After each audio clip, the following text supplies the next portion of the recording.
सुप्रभात बच्चों। आज मैं आपको तुलसीदास कृत दोहावली के अर्थ बताऊंगी। ध्यानपूर्वक सुनेंगे। पहला है दोहावली। हरो चरहि तापहि वरत फरे पसारे हाथ, तुलसी स्वार्थ मीत सब परमारथ रघुनाथ। इस दोहावली में हरो का अर्थ है हरा भरा, तापही माने तापते हैं, वरत माने जलाकर, फरे माने फलने पर, परसारही माने फैलाते हैं, स्वार्थ माने स्वार्थ अपने हित के लिए, और मीत माने मित्र, और परमार्थ माने परमार्थ यानी दूसरों के हित के लिए। प्रस्तुत दोहे में तुलसीदास जी अपने अनन्य उपासक होने का वर्णन कर रहे हैं और संसार की स्वार्थपरता का जीवन चित्र प्रस्तुत करते हुए वे कहते हैं कि निस्वार्थ प्रेम तो केवल राम का ही है। व्याख्या इस प्रकार है। हरौ चरहि तापहि बरत फरे पसारे हाथ, यानी वृक्ष जब हरा होता है तो पशु चर लेते हैं, और जब तापहि बरत, और जब सूख जाता है तो लोग जलाकर उसे ताप देते हैं। फरे पसारे हाथ, और जब वृक्ष फलों से युक्त होता है तो फल की लालसा से लोग उसकी ओर उन्मुख होते हैं। तुलसी स्वार्थ मीत सब परमारथ रघुनाथ, किंतु जब विधाता मुँह फेर लेते हैं तो मुसीबतों में अपने हाथ सेकते हैं, अर्थात आनंद लेते हैं। यह सब देखकर तुलसीदास जी कहते हैं कि संसार तो स्वार्थमय है, स्वार्थ रहित स्नेह तो केवल राम का ही है। प्रस्तुत दोहे में मुक्तक शैली का प्रयोग किया गया है। साहित्यिक ब्रजभाषा है, गुण प्रसाद है, रस शांत है, अलंकार अनुयुक्ति, और दोहा छंद। दूसरा दोहा देखेंगे। मान राखिबो मांगिबो पियसो नित नव नेहु, तुलसी तीनहि तब फवे जौ चातक मत लेहु। यहाँ पर नवनेहु माने नया नया प्रेम, और फवई माने शोभा देते हैं, लेहु माने लो। इस दोहे में कवि ने चातक की विशेषताओं का प्रकाश डालते हुए कहा है। मान राखिबो मांगिबो पियसो नित नव नेहु, तुलसी तीनों तब फवे जौ चातक मत लेहु। मान राखिबो, मान माने सम्मान, सम्मान की रक्षा करना। मांगिबो मांगना, और प्रिय से, प्रियसो नित नवने, और प्रिय से नित्य नया नया प्रेम करना। ये तीनों बातें तुलसी तीनों तब फवे, यानी तीनों बातें तब फवती हैं, यानी तब शोभा देती हैं। जो चातक मत ले, जब चातक का सिद्धांत स्वीकार किया जाए। कहने का तात्पर्य है कि चातक केवल अपने प्रिय बादल से ही मांगता है और केवल स्वाति नक्षत्र की बूंद ही पीता है। उस बूंद की प्राप्ति के लिए वह बादल से नित्य नया नया प्रेम जोड़ता है।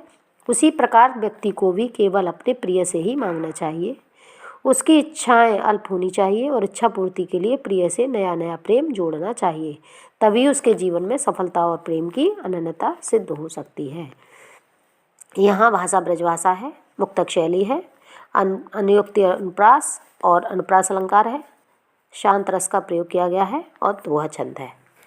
नहीं जांचत नहीं संग्रही, शीस नाहि नहीं ले, ऐसी मानी मांग नहीं को वारिद विन दे। यहाँ पर जांचत माने मांगना, वारिद माने बादल, और संग्रही माने इकट्ठा करना। यहाँ कवि तुलसीदास जी चातक के माध्यम से स्वाभिमान की महिमा का वर्णन कर रहे हैं। तुलसीदास जी कहते हैं नहीं जांचत नहीं संग्रही। कवि कहता है कि चातक अपने मुख से तो मांगता ही नहीं, यदि उसे कोई कुछ देता है तो उतना ही वह ग्रहण करता है। नहीं संग्रही, जितनी उसे आवश्यकता होती कभी वह एकत्र नहीं करता है, संग्रह नहीं करता। शीस नाई नहीं ले, और ना ही कभी सिर झुका कर लेता है। ऐसे मानी मांगने ही को वारिद विन दे। ऐसे स्वाभिमानी चातक को बादल के अतिरिक्त कौन दे सकता है, अर्थात बादल ही उसकी मौन याचना को समझ सकता है। यहाँ शांत रस है, भाषा ब्रज है, अनुयुक्ति अलंकार का प्रयोग किया गया है, और दोहा छंद का प्रयोग। दोहा देखेंगे। चरण चौंच लोचन रंगो, चलो मराली चाल, क्षीर नीर विवरण समय बक उघरत तेहि काल। यहाँ पर मराली चाल से मतलब हंस की चाल, विवरण माने अलग करना। यहाँ तुलसीदास जी बगले और हंस के अंतर को स्पष्ट करते हुए बनावट ना तो छिप सकती है और ना ही वास्तविकता का स्थान ले सकती है, उसका वर्णन किया गया है। तुलसीदास जी कहते हैं चरण चौंच लोचन रंगो, कि यदि बगुला हंस बनने के लिए अपनी चोंच, अपने पैरों और अपनी आँखों को रंगकर लाल कर ले, यानी चोंच को, चरणों को और लोचन को, यानी चरण माने पैरों को, चोंच माने अपने मुख को और लोचन माने अपने आँखों को रंगकर लाल कर ले, तो हंस जैसी चलो मराली चाल, और हंस जैसी चाल चलने पर वह हंस नहीं हो सकता। क्षीर नीर विवरण समय बक उगरत तेकाल, क्यों नहीं हो सकता? क्योंकि वह दूध और पानी को अलग करते समय उसका बगुला होना प्रकट हो जाएगा, क्योंकि वह हंस का नीर क्षीर विवेक गुण धारण नहीं कर सकता। 5वां दोहा देखिए। आप कह सब भलो, अपने कह कोई कोय, तुलसी सब कह जो भलो, सुजन सराहे सोई। आप माने स्वयं को, अपने माने स्वजन, और सुजन यानी और सुजन माने सज्जन व्यक्ति, सराहे माने सराहना करते हैं। इस दोहे में तुलसीदास जी ने परोपकार करने वाले व्यक्ति को ही संसार में सराहना दी है, या कहने का तात्पर्य है कि तुलसीदास जी कह रहे हैं कि परोपकार करने वाले व्यक्ति की ही संसार में सराहना होती है। अर्थ इस प्रकार है।